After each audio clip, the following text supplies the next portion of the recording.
Alright, so we are on site here at the parking meter for mapping for our LiDAR sensor. So again, we have our slanted top here, these round protrusions coming off from the side, the tapering off coming down here, this rounded feature here where the two connect to each other, our cylindrical base that leads up, this rectangular side on the other side. If we look at the side profile, we can clearly see here kind of that triangular shape coming up, as well as the extrusion or the protrusion coming out from this side. So it'll be cool to see if the LiDAR can pick that up. If we come around to the side here, kind of the back side, we can see there's a slot here for inserting a credit card. So we'll see if we can pick that feature up. Most of this side is very similar to the back side, so there's not anything too crazy. We do have the front side of the sign here. And then lastly, the right side over here, again, it's just a mirror image of the side on the other side. So we'll still be looking for that shape here, and then this extrusion coming out right here. Here we are again on site and actively mapping the parking meter. As you'll see, I start off with the LiDAR at a level 0 degrees and run the Python code on the Raspberry Pi to take the first image. I then tilt the LiDAR mount, run the code again, input the new degree value for the tilt of the setup, and save the next image. I build up a series of these images that are saved into the main folder on the Pi, which can then be easily transferred to my laptop through email.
While out mapping, there were a couple of environmental things that I noticed that I was worried may impact the quality of the data that I was taking with my LiDAR.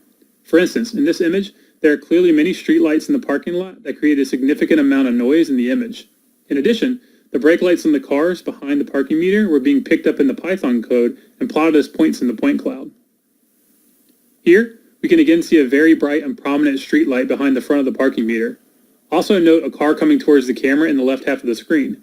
This intersection was an unexpectedly busy one at night, and so I often had to wait to take an image until a car passed and the parking meter wasn't being illuminated by a car's headlights. And here's another image of the large amounts of noise in the background of the parking meter. In the background is the Xfinity Center, which is lit up 24/7.